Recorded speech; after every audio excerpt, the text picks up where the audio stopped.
Gye buvuddeko gavumenti z'ebitundu zaava ne ziyisa embalirira y'omwaka gw'ebyensimbi omujja 2022-2023 wabula wano ng'essira lyasinga kuteekebwa ku kutumbula byanjigiriza ebyobulamu mu bantu ba wansi awamu n'ebyentambula mu kaseera ng'ebitundu bingi bikyatubidde n'embalirira olw'okweveera kw'ensimbi ezeetaagisa mu kuzitambuza mu divizoni y'Endejje abatuuze basambira waggulu olw'obukulembeze lwabwe okuva ne batandika okuteeka mu nkola embalirira nga batandikidde mu kulongoosa nguudo ezibadde zikozesa ddala ebyentambula mu divizoni eno olw'ebinnya awamu n'emyalo ebibadde bibamazeeko obwekyusizo.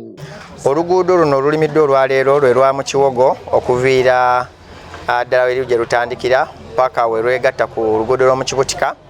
Ekyo tukikoze olw'okutereeza embeera yaalwo lubeere nga luli paasibo ng'abantu basobola okuba nga baluyitamu. Ate si lwero lwokka, ennaku bbiri emabega twali mu Mutungo era ku mulimu gwe gumu nga tuggulawo oluguudo lwakula Nnama oluyitamu okuva mu Mutungo Central paka wansi eri ku mazzi. Era ne musegu kw'enguudo nnyingi eziri mu kukolebwa division yonna.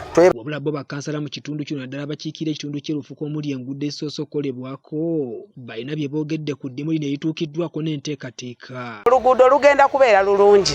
Ekisooka balukalakase era bagenda ddunyiga.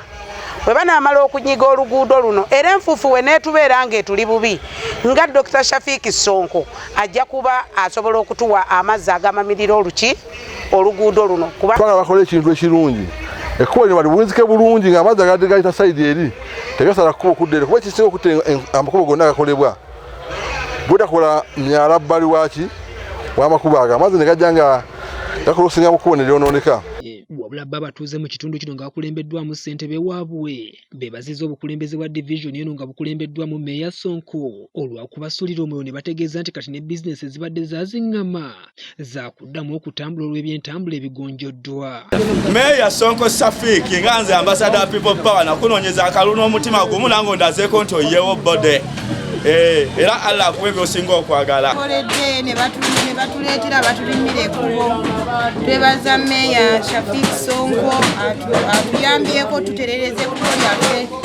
Ffe tuli bakyala ba wooteri naye gye bujja tulabye tugenda kulaakulana. Ate ye Dr. Ssonko Shafiiki ono nga ye ssentebe wa divizoni y'Endejje era nga yakuliddemu n'enteekateeka enagamba nti bakyagendera ddala mu maaso okusembeza enteekateeka bwe ziti eri abantu ba wansi mu kaweefube okulaba nga bakyusa obulamu n'ebyenfuna naddala mu kaseera kano nga buli kintu kyekanamye.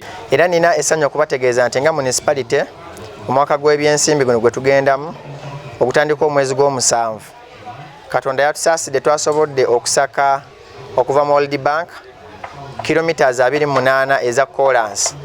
Era enguudo nnyingi mu nguudo zaffe ze tulina ez'ettaka nga zigenda kufuuka za kolansi mu kaseera mpaawo kaaga nga kwe kulina oluguudo olwennyini olw'omu Kiwogo oluli mu Lufuka. Oluguudo ono lwe lumu ku ezo ezaasimbibwako essira okusinziira ku mbalirira eyisibwa gye buvuddeko mu divizoni y'Endejje awamu n'endala ezisuubirwa okukwatibwako mu kaseera mpawe kaaga. Disani Kyeswa, Dream TV amakuŋŋunte.